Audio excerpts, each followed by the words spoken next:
Selamat siang pemirsa, selamat berjumpa kembali dalam acara Buletin TNI Angkatan Darat. Bersama saya, Serda Kuat Imo dan rekan saya, Serda Kuatien. Selama 30 menit ke depan kami akan sajikan berita pada segmen 1, dialog pada segmen 2, dan feature serta serba-serbi pada segmen 3. Baiklah pemirsa, kami awali informasi pada segmen pertama.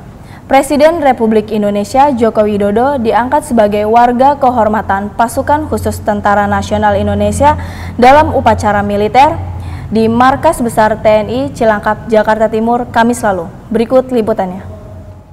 Panglima TNI Jenderal TNI Dr. Muldoko didampingi Kasat Jenderal TNI Gatot Nurmantio, Kasal Laksmana TNI Ade Supandi, dan Kasau Marsekal TNI Agus Supriyatna mengangkat Presiden Republik Indonesia Joko Widodo sebagai warga kehormatan Pasukan Khusus dan Mabes TNI. Upacara ini ditandai dengan pemakaian jaket dan baret Mabes TNI dan masing-masing angkatan. Dalam sambutannya, Presiden Jokowi menyampaikan rasa bangga dengan seragam TNI yang dipakainya karena Presiden dapat berada di tengah-tengah prajurit jajaran TNI. Lebih jauh, Presiden mengatakan merasa optimis dengan stabilitas politik dan stabilitas keamanan saat ini. Dalam pembangunan 5 tahun mendatang, melihat tantangan yang ada, baik global maupun eksternal yang semua negara mengalami, Presiden meyakini dengan stabilitas keamanan dan stabilitas politik yang baik di dalam negeri, ekonomi Indonesia akan tumbuh dengan baik. Kepala Staf Angkatan Darat Jenderal TNI Gatot Nurmantio mengecek kesiapan pasukan Satuan Tugas Pengamanan Wilayah 1 atau Satgas Pamwil 1 Konferensi Asia Afrika di lapangan Markas Kodam Jaya, Senin lalu. Berikut berita selengkapnya. Konferensi tingkat tinggi Asia Afrika ke-60 dan peringatan ke-10 New Asian African Strategic Partnership 2015 merupakan peristiwa penting berskala internasional yang perlu mendapatkan pengamanan khusus. Di hadapan ribuan prajurit yang akan bertugas dalam pengamanan Konferensi Asia Afrika, Kasat mengatakan tugas ini adalah kepercayaan negara yang diberikan kepada prajurit-prajurit TNI Angkatan Darat yang terbaik. Semua prajurit yang bertugas adalah prajurit pilihan yang melaksanakan pengamanan VVIP tamu penting dari berbagai negara. Terkait sarana-prasarana pendukung, Kasat mengungkapkan sejauh ini seluruh peralatan pendukung sudah sangat siap. Guna mendukung keberhasilan tugas pengamanan yang menjamin keselamatan peserta, Kasat mengatakan setiap prosedur pengamanan direncanakan dan dipersiapkan dengan baik. TNI Angkatan Darat telah menyiapkan semua langkah pengamanan dengan rinci untuk mengantisipasi berbagai kemungkinan ancaman dan akan menindak tegas siapapun yang akan mengganggu kelancaran penyelenggaraan peringatan Konferensi Asia Afrika selama berlangsung di Jakarta dan Bandung. Guna meningkatkan fungsi penerangan Angkatan Darat, Dinas Penerangan Angkatan Darat menggelar rapat koordinasi fungsi penerangan yang dihadiri para pejabat penerangan satuan jajaran Angkatan Darat di Mabesat Jumat lalu. Berikut liputannya. Melihat besarnya peran media dalam memengaruhi publik, Kepala Dinas Penerangan Angkatan Darat Brigjen TNI Wuryanto mengumpulkan para pejabat penerangan yang ada di satuan jajaran Angkatan Darat untuk meningkatkan penyampaian informasi tentang TNI Angkatan Darat kepada publik. Para pejabat penerangan terdiri dari para Kapendam, Kapenrem, Kapenhumas Kostrat, Kopassus, dan Kodiklat. Dalam arahannya, Kadispenat mengatakan tugas dan fungsi penerangan yang ada di satuan jajaran TNI Angkatan Darat adalah untuk memelihara dan meningkatkan citra positif TNI Angkatan Darat agar tetap dipercaya oleh masyarakat dengan harapan TNI Angkatan Darat akan tetap dicintai oleh rakyat. Menurut Kadispenat, dalam organisasi penerangan Angkatan Darat, peran penerangan umum merupakan hal yang paling penting. Fungsi penerangan umum ini untuk menginformasikan kepada masyarakat luas tentang TNI Angkatan Darat, sehingga hak masyarakat untuk menerima informasi yang seluas-luasnya bisa diperoleh dengan baik. Dengan baiknya dilaksanakan penerangan umum ini akan muncul citra positif terhadap satuan-satuan yang ada di jajaran Angkatan Darat secara keseluruhan. Kadispenat juga meminta agar hal ini menjadi perhatian seluruh anggota Satuan Penerangan Angkatan Darat untuk menjadi tolak ukur kinerja yang dilakukan dan bagaimana seluruh anggota di jajaran penerangan berinteraksi secara baik dengan media yang ada di wilayahnya. Semua ini tentunya akan mendukung tugas pokok yang dilaksanakan seluruh satuan masing-masing. Direktorat Topografi Angkatan Darat atau yang disingkat Ditopat menggelar lomba orientering dalam rangka menyambut hari ulang tahun ke-69 topografi di Bumi Perkemahan dan Geraha Wisata Cibubur, Jakarta, Selasa lalu. Berikut berita selengkapnya. Lomba orientering yang dibuka oleh Direktur Topografi Angkatan Darat Brigjen TNI Dedi Hadria ini diikuti 200 atlet orientering yang berasal dari satuan-satuan TNI Angkatan Darat, mahasiswa, dan pelajar SLTA. Orientering merupakan salah satu cabang olahraga di alam bebas yang semakin digemari dan populer. Olahraga ini bersifat rekreatif yang menggabungkan kemampuan-kemampuan fisik yang prima, penguasaan medan yang baik, serta mental bertanding yang kuat. Orientering ini membutuhkan kemampuan dan keterampilan bernavigasi, bergerak dari satu titik ke titik yang lain menggunakan peta dan kompas di medan yang belum dikenal atau diketahui sebelumnya. Harapannya melalui orientering yang melibatkan masyarakat ini akan menciptakan ikatan batin yang kuat antara TNI Angkatan Darat dengan rakyat, sehingga semboyan TNI Angkatan Darat kuat bersama rakyat dan rakyat aman sejahtera bersama TNI Angkatan Darat dapat terwujud dengan baik. Dalam lomba orientering ini untuk kategori prajurit dimenangkan oleh Pratu Marisdo Damanik dari Yonif 328. Untuk kelompok umum diraih oleh Mahardika dari Tangerang Orientering Club, dan untuk kelompok campuran dimenangkan oleh Serda Kuat Petir Ferianti dari Kodam 9 Udayana, Bali. Para pemenang mendapatkan piala, sertifikat, dan uang pembinaan. Pemirsa, tetaplah bersama kami. Pada segmen 2 akan kami tayangkan dialog.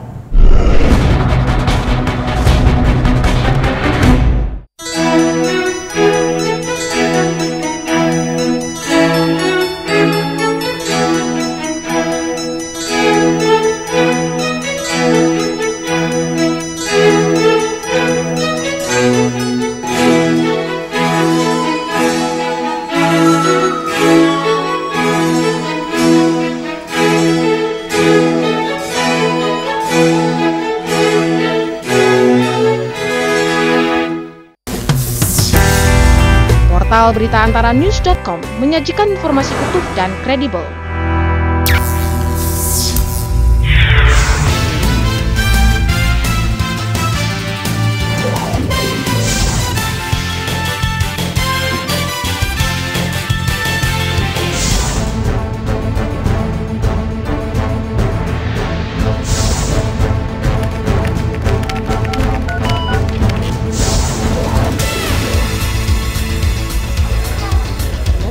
Sabar Pak ya.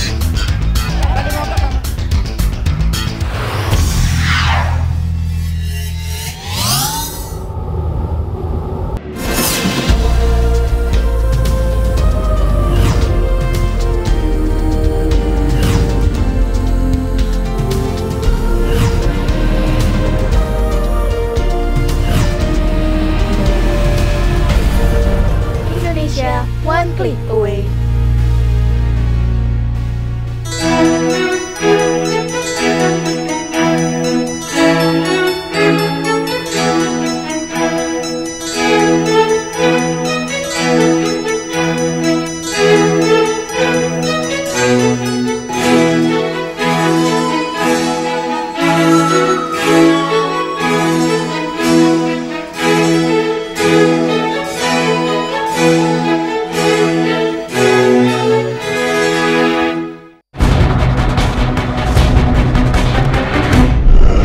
Pemirsa, pada setiap acara, penyambutan tamu negara dan upacara kebesaran selalu diwarnai dengan suara dentuman meriam yang disebut dengan penembakan kehormatan. Namun apakah kita juga tahu siapa yang melakukannya dan bagaimana tata caranya? Untuk mengetahui lebih jauh tentang penembakan kehormatan, telah hadir di studio kami Komandan Batalan Armet 7-105 GS, Mayor Armet Dodi Suhadiman. Selamat siang, Komandan. Selamat siang. Langsung saja kita berbincang-bincang ya, Komandan. Pertanyaan pertama, sejak kapan Yon Armet 7-105 GS melaksanakan tugas penembakan kehormatan dan dilaksanakan pada kegiatan apa saja, Komandan? Terima kasih. Jadi untuk Batalan Armet 7-105 GS ini melaksanakan penembakan kehormatan sejak berdirinya. Jadi kita pada awal berdirinya pada tanggal 8 Februari 1977 itu dibentuk satu batrai khusus penembakan kehormatan. Kemudian seiring berjalannya waktu berkembang pada tanggal 15 Februari 1977 dibentuk satu batalion Armet khusus penembakan kehormatan yang bertempat di saat ini yaitu di Cikiwul. Dengan senjata yang pertama adalah meriam 76 mm dan komposit dengan meriam kehormatan ini. Kemudian untuk penembakan kehormatan ini dilaksanakan untuk 3 kegiatan. Yang pertama adalah untuk menyambut tamu negara setingkat kepala negara maupun setingkat kepala pemerintahan, dan yang kedua adalah untuk melaksanakan peringatan detik-detik proklamasi, dan yang ketiga yang baru dilaksanakan pada tahun lalu yaitu menyambut kepala negara kita yang baru, Bapak Presiden kita. Demikian. Baik, Komandan, bagaimana teknis pelaksanaan penembakan kehormatan? Untuk teknis pelaksanaan penembakan kehormatan, yang dikerahkan biasanya adalah satu batrai, yaitu sebanyak 6 pucuk meriam. Masing-masing pucuk diawaki oleh 4 personel. Terdiri dari 1 komandan pucuk, 1 penembak, 1 pengisi munisi, dan 1 pelayan munisi. Kemudian di samping pucuk tersebut, kita juga ada namanya perwira batrai, dia mengatur pelaksanaan penembakan. Kemudian ada perwira munisi, dia bertugas menghitung munisi. Kemudian untuk di bagian depan yang berkoordinasi dengan petugas di depan yang mengontrol banyaknya tembakan adalah seorang komandan batrai. Untuk teknis pelaksanaan, untuk tembakan pertama itu adalah perintah langsung dari komandan batrai yang berada di depan melalui alat komunikasi. Kemudian perintah penembakan selanjutnya dilaksanakan oleh masing-masing komandan pucuk atas perintah dari perwira batrai. Di situ juga ada penghitung jumlah munisi dan mengontrol berapa lama ataupun selang waktu yang diperlukan untuk tiap-tiap penembakan sampai dengan penembakan selesai. Untuk tiap-tiap kegiatan itu berbeda-beda.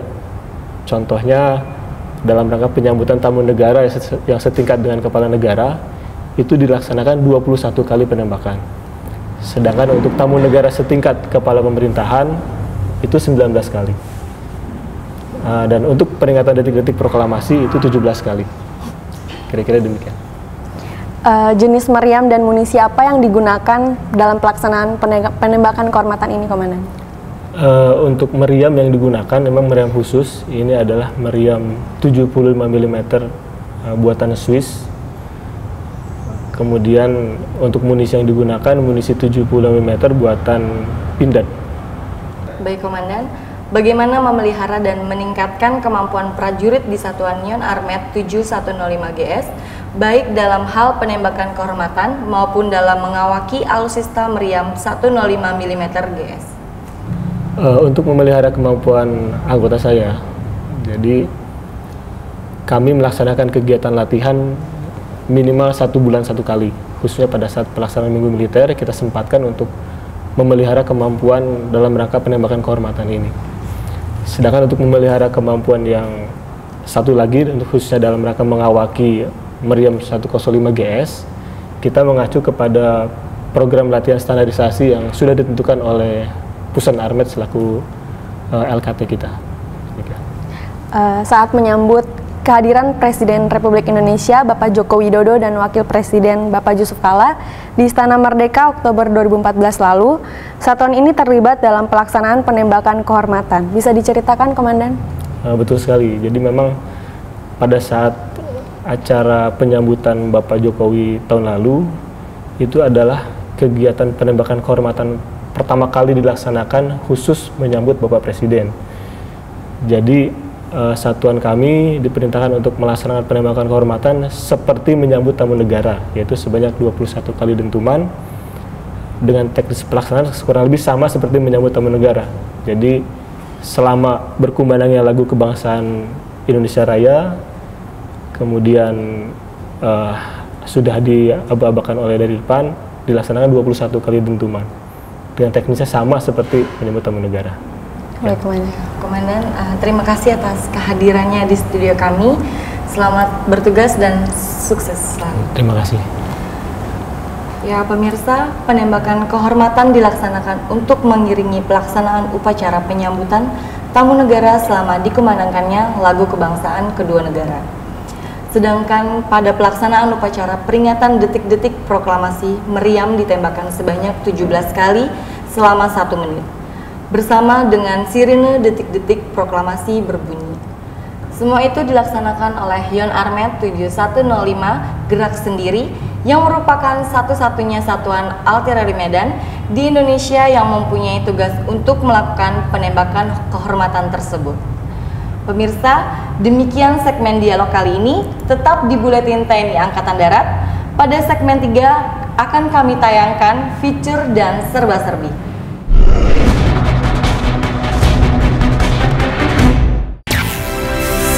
Inspirasi, tayangan feature produksi Antara yang mengupas lebih dekat semua keanekaragaman Nusantara.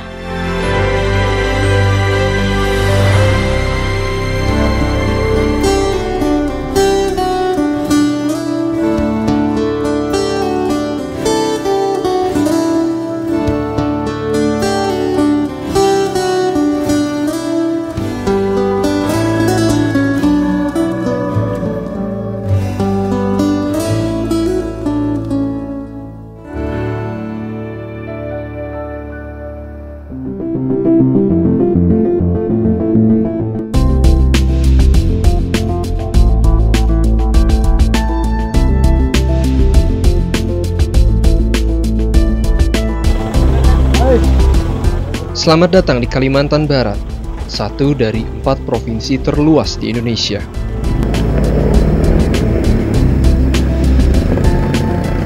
Kawasan Taman Nasional Komodo menjadi daya tarik wisatawan asing dan domestik karena merupakan satu-satunya kawasan di dunia yang menjadi tempat habitat alami biawak raksasa Komodo atau Varanus komodoensis.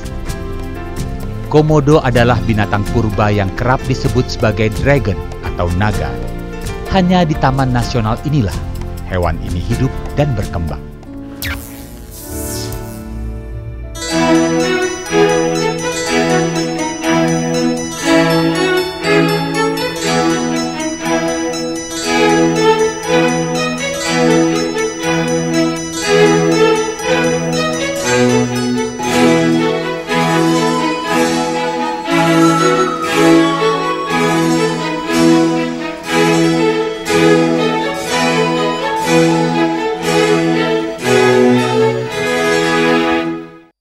Transformasi tahap pertama tahun 2012. Antara PR Wire menyebarluaskan press release baik di wilayah nasional maupun internasional.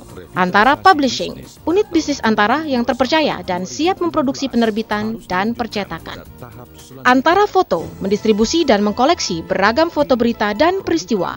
Telah diakses 39 kantor berita di dunia. Kondisi ini lebih membuka peluang Antara untuk terus membangun citra Indonesia di mata dunia.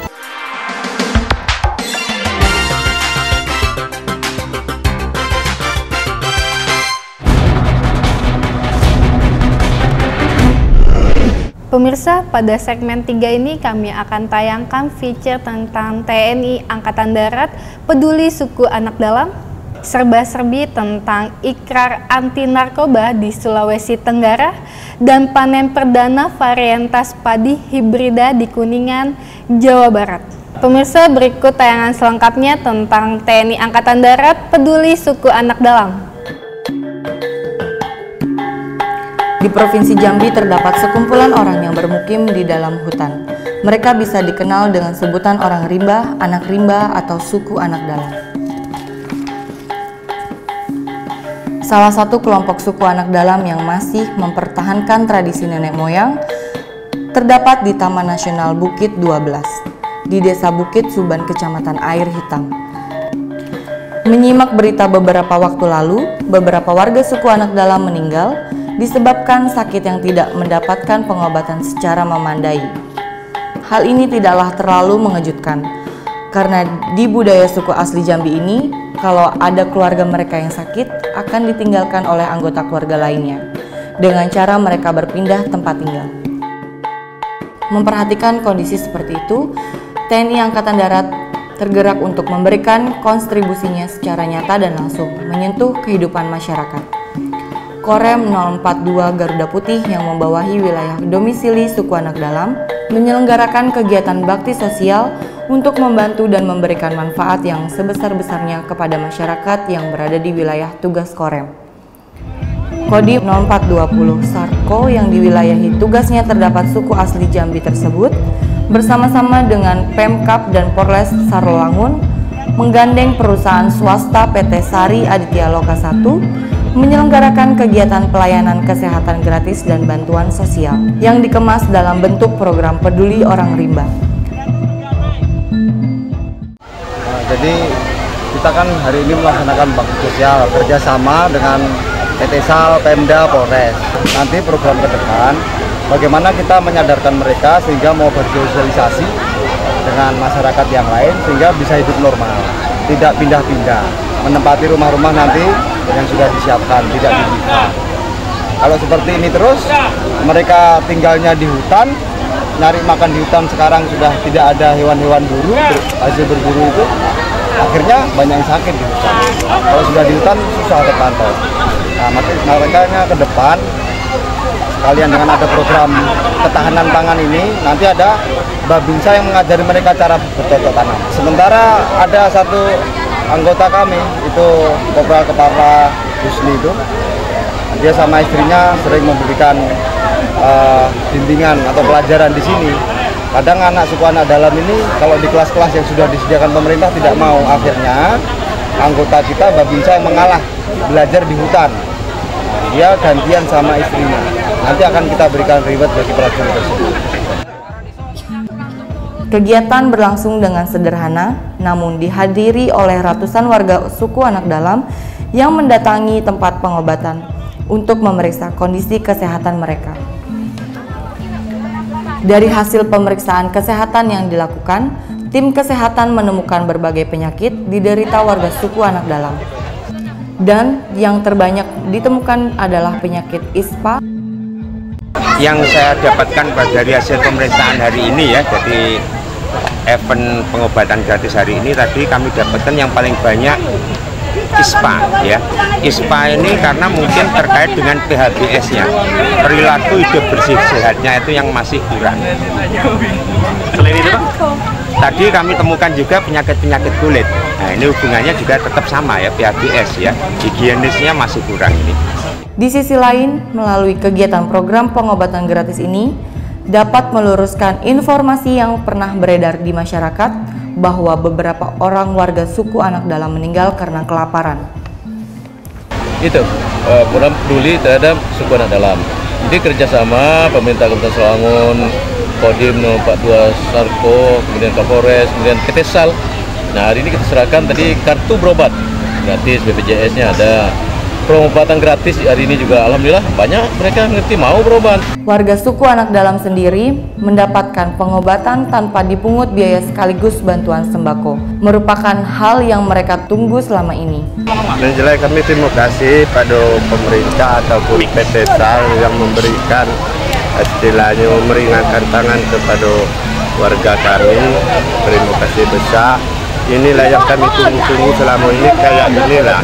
Bakti sosial yang digelar TNI Angkatan Darat tidak hanya menjangkau warga masyarakat yang berada di daerah perkotaan, namun telah menjangkau keberadaan warga masyarakat yang berada jauh di pedalaman.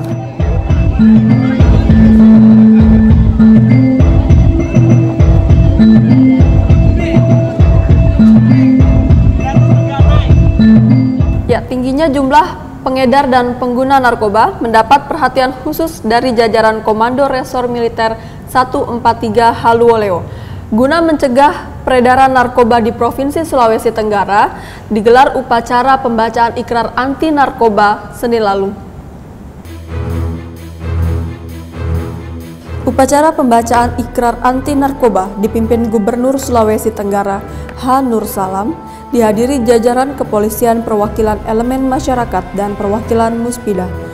Gubernur Sultra H. Nur Salam mengatakan, siapapun tidak akan diberikan toleransi apabila ada pegawai negeri sipil di Sultra yang terlibat mengedarkan dan menggunakan narkoba atau membacking narkoba.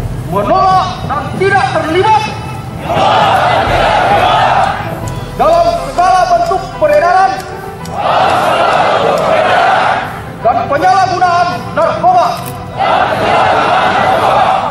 Sementara itu, Komandan Resort Militer 143 Haluoleo, Kolonel CZI Rido Harmawan mengatakan, tujuan kegiatan ikrar anti narkoba ini untuk menyatakan bahwa jajaran Korem sepaham dengan program pemerintah guna memerangi narkoba. Mulai dari tingkatan keluarga. Dan Rem 143 Haluoleo menegaskan di lingkup TNI tidak ada toleransi bagi peredaran gelap dan pengguna narkoba dan mengenakan sanksi yang berat sampai dengan pemecatan dari dinas kemiliteran. TNI tidak ada toleran untuk masalah penggunaan dan penyalahgunaan narkoba. Sesuai kebijakan pimpinan, untuk yang penyalahgunaan narkoba maka dia dipecat. Berita selanjutnya, Komandan Korem 063 Sunan Gunung Jati, Kolonel Infantri Sucipto bersama Bupati Kuningan UC Hamid Suganda melakukan panen perdana varietas padi hibrida Mapan P05 di Desa Garajati, Kecamatan Ciwaru, Kabupaten Kuningan, Jawa Barat, Selasa lalu. Komandan Korem 063 Sunan Gunung Jati, Kolonel Infantri Sujipto mengatakan, Korem 063 Sunan Gunung Jati mendukung program pemerintah pusat dan pemerintah daerah dalam mewujudkan ketahanan pangan. Dengan senantiasa bersinergi bersama semua komponen yang ada untuk menjadikan Kabupaten Kuningan sebagai salah satu lumbung pangan di wilayah Jawa Barat. Komandan Korem Kolonel Infantri Sujipto menyampaikan penghargaan dan terima kasih kepada kelompok Tani Karya Mandiri, Kepala Dinas Pertanian Kabupaten Kuningan, dan Dim 0615 Kuningan beserta jajarannya yang telah bersinergi menyukseskan program pemerintah dalam mewujudkan ketahanan pangan. Sementara itu, Bupati Kuningan UJ CH Hamid Suganda mengucapkan selamat dan terima kasih pada kelompok Tani Karya Mandiri yang telah berhasil melaksanakan penanaman padi hibrida Mapan P05 dengan baik. Bupati mengharapkan keberhasilan panen ini dapat memotivasi kelompok-kelompok tani lainnya untuk lebih gigih berusaha dalam meningkatkan produksi pertanian guna mewujudkan ketahanan pangan nasional. Pemirsa, demikian Buletin TNI Angkatan Darat kali ini. Semoga informasi yang kami sajikan dapat menambah pengetahuan dan meningkatkan rasa cinta kita kepada Negara Kesatuan Republik Indonesia.